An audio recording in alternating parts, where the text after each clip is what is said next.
दिन अडयाला के बाहर फिर से धरना। अडयाला के बाहर इमरान खान साहब की बहनें गई और फिर मुलाकात नहीं करवाई गई। यानी जैसा कि वादा किया गया था गुज़िश्ता हफ्ते के इमरान खान साहब से मुलाकात करवाई जाएगी, लेकिन मुलाकात नहीं करवाई गई।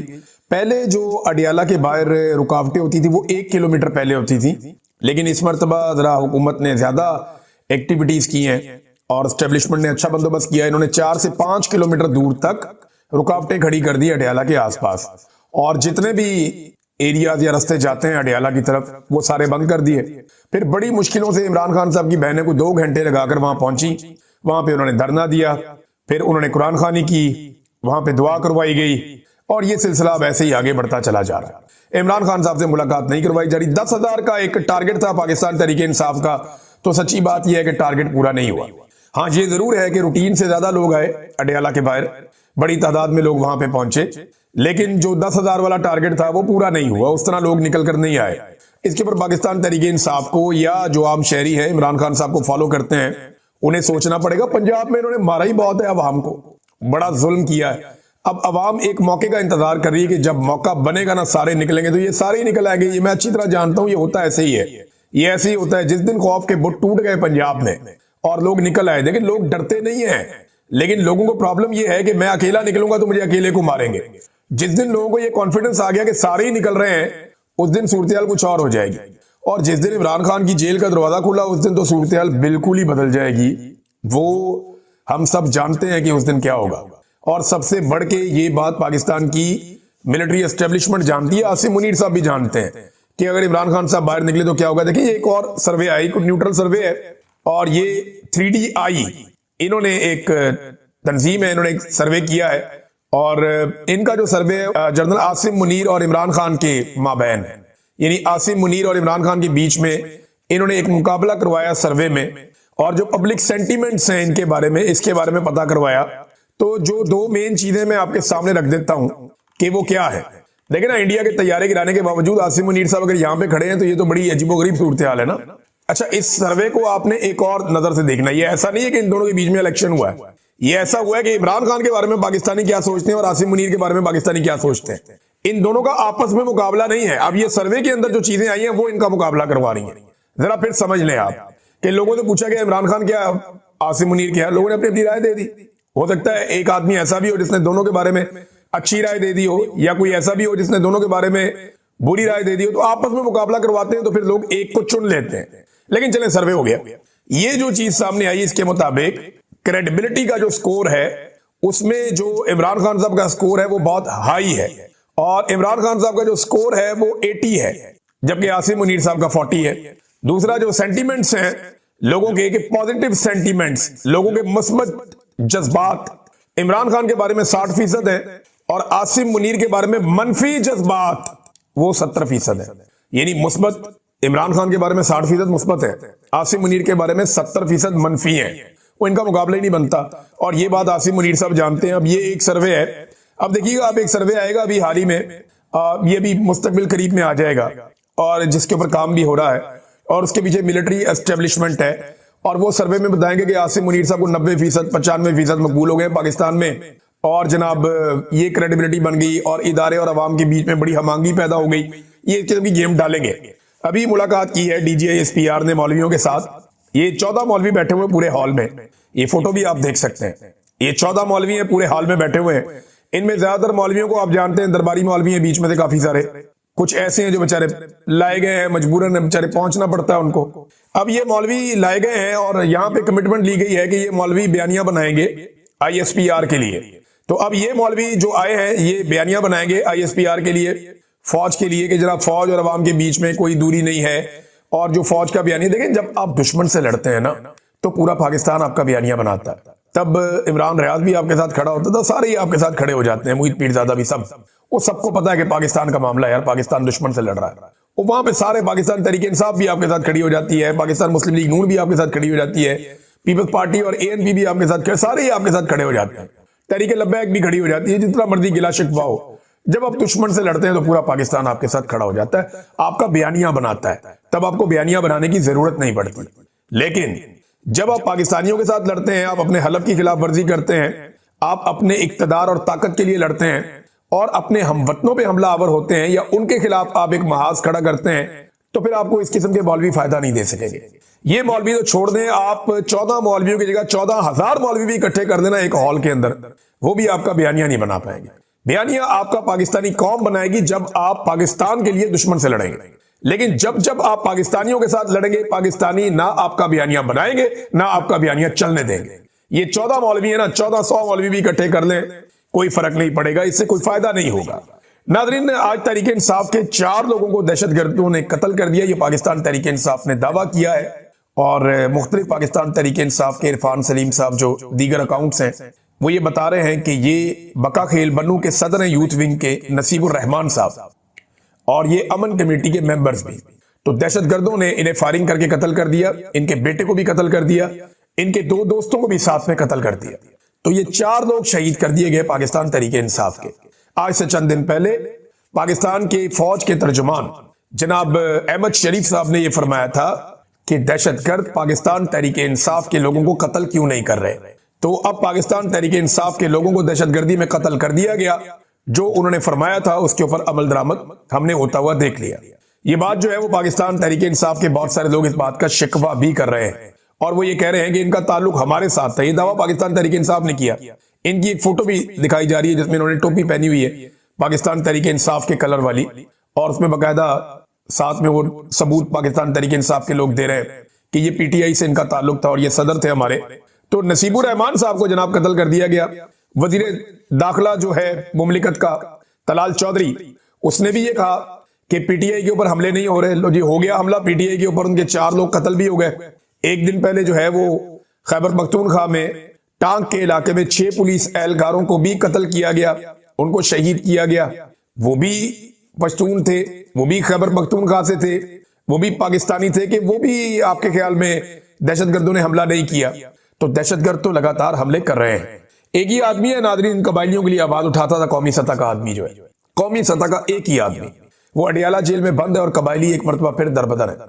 तीरा के लोग लाइनों में लग लग कर बाहर आ रहे हैं। अब सूबाई हुकूमत ने कुछ कैंप लगा दिए हैं कि जिन लोगों को जबरी तौर पे उनके इलाकों से बेदखल किया जा रहा है, ऑपरेशन के नाम के ऊपर एक मरतबा फिर लोगों को उनके इलाके छोड़ने पर मजबूर किया जा रहा है। वो लोग अपने घर बार, अपनी जायदाद, अपनी जमीनें, अपने कारोबार सब कुछ छोड़ छाड़ कर बेयारो मददगार जिंदगी गुजार रहे हैं इन सर्दियों में।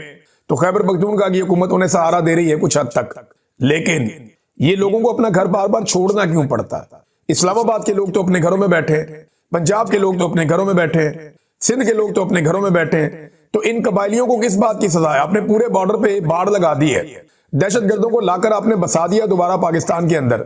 जब आप दहशतगर्दों को लेकर आएंगे, उनको सेटल करेंगे, तो वो दहशतगर्दी करेंगे ना।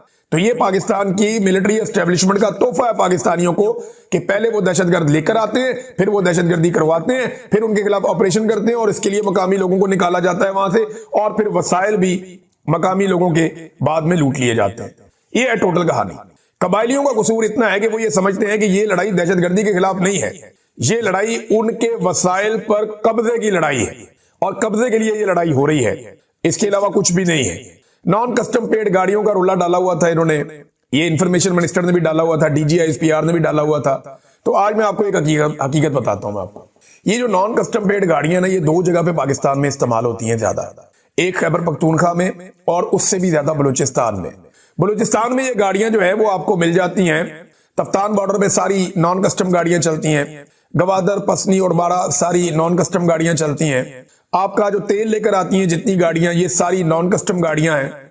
चमन बॉर्डर के ऊपर इनकी मंडी लगती है, जितनी मर्जी नॉन कस्टम गाड़ियां आप खरीद लें, हर गाड़ी की खरीदो फरोख्त के ऊपर वहां पे जो एस्टेब्लिशमेंट है उसको हिस्सा जाता है। ये गाड़ियां अफगानिस्तान से स्मगल होकर पाकिस्तान में आती हैं और जितनी स्मगल्ड गाड़ियां पाकिस्तान में दाखिल होती हैं वो बॉर्डर से आती हैं और बॉर्डर के ऊपर पाकिस्तान की फौज खड़ी, कोई और नहीं। ये बॉर्डर से ही आ रही है ना गाड़ियां, कहीं आसमान से तो नहीं गिर रही, कोई जमीन के अंदर सुरंगें तो नहीं है जहां से निकल रही हैं। ये जितनी भी नॉन कस्टम गाड़ियां आ रही हैं बलूचिस्तान में, ये सारी बॉर्डर से आ रही हैं, और जितनी भी गाड़ियां आ रही हैं खैबर पख्तूनख्वा में, ये सारी गाड़ियां बॉर्डर से आ रही हैं। अब इन 2 जगह के ऊपर हुकूमत ने खुद ये मुआहदा कर रखा है कि यहां पे इन इलाकों में आप नॉन कस्टम गाड़ियां चला सकते हैं, क्योंकि वहां पे जब पाकिस्तान बना था तो इन्होंने मुआहदा किया था कि आपको टैक्स नहीं लगेगा।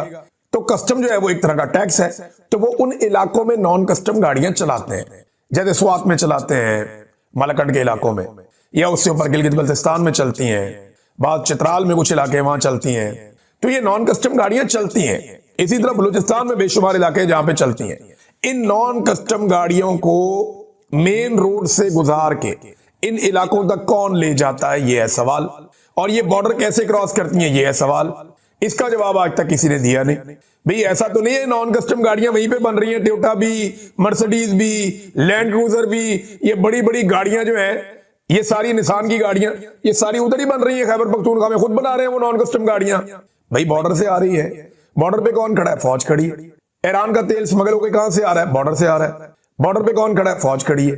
तो फिर आप पाकिस्तानियों को जो पाकिस्तान के अंदर रहते हैं, या उन हुकूमतों को जो पाकिस्तान के अंदर डील करती हैं, उनको जिम्मेदार कैसे करार दे सकते हैं। आपको बॉर्डर पे रोकनी पड़ेगी स्मगलिंग।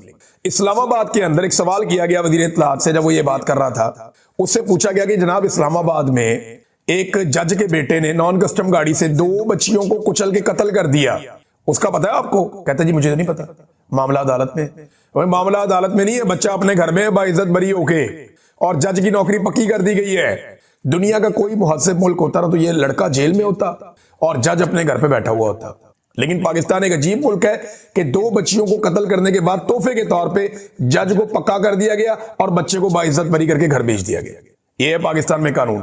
और किसी ने ये भी नहीं पूछा कि गाड़ी के कागज किधर हैं, और वजीर इत्तलात कह रहा है जी मुझे नहीं पता। तो ये ना सिर्फ इल्जाम बराए इल्जाम है। पाकिस्तान को ठीक करने की इनकी कोई नीयत नहीं है, कोई नीयत ही नहीं है। इमरान खान साहब के जो बदतरीन मुखालिफिन है ना, उनमें एक जवाद अहमद साहब, इंजीनियर मोहम्मद अली मिर्जा साहब भी हैं। मैं आगे चल के आपको बताता हूं, उनकी एक नई पॉडकास्ट हुई है, वो बताता हूं आपको मैं। इमरान खान के जो बदतरीन मुखालिफिन है, उनमें एक गुलकार हैं जवाद अहमद, और सियासतदान भी हैं। इन्होंने भी एतराफ कर लिया कि कराची में पाकिस्तान तहरीक इंसाफ 1 लाख लोग निकाल सकी। उन्होंने कहा सिर्फ 1 लाख लोग निकाल सकी। शुक्र करें जवाद अहमद साहब नहीं आए, वरना वो तो 10-15 लाख आदमी वैसे ही निकाल लेते हैं। तो इतनी फस्तायत और इतने जुल्म के बावजूद, इतनी मार कुटाई, इतनी गिरफ्तारियों, इतनी आंसू गैस और रुकावटों के बावजूद अगर पीटीआई 1 लाख बंदा निकाल सकी, अब 1 लाख से तो शायद ज्यादा ही होगा, जब इतना बड़ा मुखालिफ 1 लाख बंदा कह रहा है, तो हो सकता है कि मुखालिफ तो 1000 भी कह सकता है ना, मुखालिफ तो कम ही बताएगा।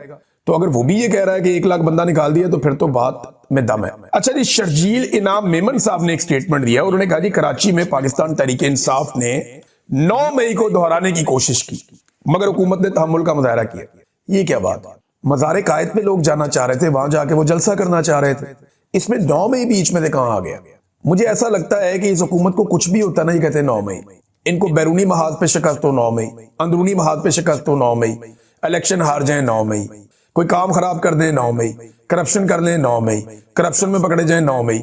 इनकी गर्दान ही 9 मई की है। इनको पता है कि हम जब भी फंसे, जहां भी फंसे, हम फौरन 9 मई की गर्दान करेंगे तो हमें बूटों वाले आ जाएंगे रेस्क्यू करने के लिए। तो बस 9 मई हर जगह पे ये डाल देते हैं, बिला वजह 9 मई हर चीज में डाल देते हैं। नाज़रीन, अता तारड़ की बात हो रही थी तो उन्होंने एक स्टेटमेंट दिया कि पाकिस्तान का पासपोर्ट बहुत ताकतवर हो गया, बड़ा स्ट्रांग, और दुनिया भर के इमिग्रेशन काउंटर पर हमें कदर की निगाह से देखा जाता है। तो मैं सिर्फ ये बता दूं, ये नया डेटा आया हुआ है। ये डेटा ये बता रहा है कि पाकिस्तान जो है वो इस वक्त दुनिया के बदतरीन पासपोर्ट्स की लिस्ट के अंदर शामिल है, कमजोर तरीन। यानी एक अफगानिस्तान है, एक इराक है, एक शाम है, और फिर पाकिस्तान है। यानी यमन और पाकिस्तान एक ही कैटेगरी में। ये दुनिया के बदतरीन पासपोर्ट में आपको बता रहा हूं, ये अफगानिस्तान, शाम, ये जंग लगी हुई है इन मुल्कों में, तबाही फिरी हुई है इन मुल्कों में, कोई जाना ही नहीं चाहता इन मुल्कों में और इनको बुलाना ही नहीं चाहता। वो कह रहे पाकिस्तानी पासपोर्ट को कदर की निगाह से देखते हैं। अता तारड़ साहब को जो है ना, वो जाना पड़े ना किसी मुल्क में पाकिस्तानियों के साथ, तो इनको पता चले कि हमें कई घंटे लाइनों में खड़ा करके कदर की निगाह से देखते हैं। कई दफा जूते और ऊपर के कपड़े उतार के भी कदर की निगाह से देखते हैं। हमारी लाइनें ही अलग कर दी हैं पकड़ के उन्होंने कि हमने इनको कदर की निगाह से देखना है। ये पाकिस्तान के पासपोर्ट के साथ किया। पाकिस्तान की मिलिट्री एस्टेब्लिशमेंट ने अपने पासपोर्ट इन्होंने स्पेशल रखे हुए हैं और पाकिस्तानियों को इन्होंने रोल के रख दिया है और उनके पासपोर्ट की इज्जत यहां तक पहुंचा दी। और क्यों? दहशतगर्दी है पाकिस्तान में, क्यों नाइंसाफी है पाकिस्तान में, क्यों पाकिस्तान में एजुकेशन नहीं है, क्यों पाकिस्तान में गुर्बत बेशुमार है, आधे पाकिस्तानी गुर्बत की लकीर से नीचे जा रहे, इसलिए पाकिस्तानी पासपोर्ट की इज्जत नहीं हो रही, इज्जत ही नहीं हो रही, कमजोर तरीन पासपोर्ट है। और वो वहां पे खड़ा होकर सीना चौड़ा करके कह रहा है कि हमारे पासपोर्ट की बहुत इज्जत है, इसको खसूसी प्रवास से उतार के चढ़ाए ना इकोनॉमी क्लास में, और इसको भिजवाएं किसी मुल्क में खामोशी से, इसको लग पता जाएगा कि इसकी कितनी इज्जत होती है वहां पे, वो लाइनों में खड़ा कर देते हैं और कई कई घंटे कदर की निगाह से आपको देखते हैं ऊपर से लेके नीचे तक। जी नाज़रीन, इंजीनियर साहब की बात हो रही है तो इंजीनियर मोहम्मद अली मिर्जा साहब ने एक पॉडकास्ट की है ज़ीशान अजीज साहब के साथ, बड़े अच्छे जर्नलिस्ट हैं। ज़ीशान अजीज साहब ने इंजीनियर साहब के सामने एक इंकशाफ कर दिया। अब मैंने मालूमात इकट्ठी की है कि क्या हुआ है। ज़ीशान साहब ने इंकशाफ किया कि उन्हें सवालात फीड करने की कोशिश की गई है इंजीनियर मोहम्मद अली मिर्जा और उनकी टीम की जानिब से। ये तो घटिया हरकत है कि आप एक पॉडकास्ट करने जा रहे हैं, आप पहले से सवालात फीड कर रहे हैं। तो नवाज शरीफ का खानदान ये करता है, शरीफ फैमिली की ये आदत है कि हम आपको सवाल बताएंगे, आप वो हमसे पूछ लें। ये हरकत तो परवेज मुशर्रफ ने कभी नहीं की, ये हरकत इमरान खान ने कभी नहीं की, और बहुत सारे लोग हैं जो ये हरकत नहीं करते, लेकिन शरीफ खानदान ये हरकत करता है। और यही हरकत इंजीनियर मोहम्मद अली मिर्जा ने की कि जनाब मैं आपको सवाल फीड करता हूं। सवाल क्या थे? मजहबी टच वाले सवाल थे कि जनाब मैंने मजहबी फतवा लगाना है इमरान खान पे, को मजहबी मामला छेड़ना है, लिहाजा ये वाला सवाल जरूर पूछा जाए। वो इंजीनियर साहब की टीम बता रही थी कि इमरान खान के ये वाले मजहबी सवाल आपने पूछने, हम आपको उस पर फिर जवाब देंगे। तो उसने कहा ज़ीशान अजीज ने मुझे फीड करने की आप कोशिश ना करें। फिर इमरान खान की निजी जिंदगी के ऊपर उन्होंने कहा ये भी सवाल पूछो, ये भी पूछो। मीडिया के ऊपर बैठ के ये कहते हैं निजी जिंदगी में नहीं जाना चाहिए, और ये ऑफ द रिकॉर्ड लोगों को कहते हैं जनाब निजी जिंदगी पे इमरान खान के ये वाला भी सवाल पूछो, ये वाला भी सवाल पूछो, ये वाला भी सवाल पूछो। इमरान खान ने तो पहले कहा कि मैं कोई फरिश्ता तो नहीं हूं, लेकिन ये लोग कैसे बेनकाब हो रहे हैं। वो उसने बैठ के वहां ज़ीशान ने बता दिया कि आप लोगों ने मुझे सवाल फीड करने की कोशिश की है, उसके बाद मौलवी साहब फंस गए। अब मुझे कुछ और जो जर्नलिस्ट है उन्होंने ये बताया कि हम इंजीनियर साहब से सवाल करने गए, तब हमें सवाल फीड किए गए, और इंजीनियर साहब ने और उनकी टीम ने हमें सवालात फीड किए कुछ और लोगों से इंटरव्यू करते हैं दौरान भी। यानी हम किसी और का इंटरव्यू करने जा रहे थे, दीगर शख्सियात का इंटरव्यू करने जा रहे थे, तो इंजीनियर साहब और उनकी टीम हमें सवालात फीड कर रही थी कि ये सवालात आपने करने हैं। भाई आप एक मजहबी फरीजा अंजाम दे रहे हैं, आप एक ऐसी एकेडमी चला रहे हैं जहां पे आप दीन का काम कर रहे हैं, ये आप किन चक्करों में लग गए? ये एकेडमी तो दीन की खिदमत के लिए बनी थी, ये आप किसकी खिदमत कर रहे हैं? ये क्या हरकतें कर रहे हैं? ये नामुनासिब हरकत है। अब मुझे बताया ज़ीशान साहब ने कि इंजीनियर साहब ने मेरे से मादरत की है क्योंकि मेरे बारे में उन्होंने माजी में कुछ गलत बातें की थी। कोई बात नहीं, हो जाता है, गलती मेरे से भी हो सकती है, आपसे भी हो सकती है, लेकिन ये साजिश करना, एक लीडर को इस तरह दीवार के साथ लगाना, उसकी कैरेक्टर असैसिनेशन करने के लिए सवालात फीड करना। अब ये एक और पॉडकास्ट आएगी इंजीनियर साहब की, आप नजर रखिएगा, उसमें बहुत सारे मजहबी फतवे आपको नजर आएंगे, बहुत सारे। ये मैं आपको पहले बता रहा हूं, ये बहुत सारे मजहबी टाइप के फतवे आपको नजर आना शुरू हो जाएंगे। इंजीनियर साहब की एक और पॉडकास्ट भी आ रही है। अब वो सवालात किसने फीड किए? भाई फीड करने की आदत तो इंजीनियर साहब और उनकी टीम को है।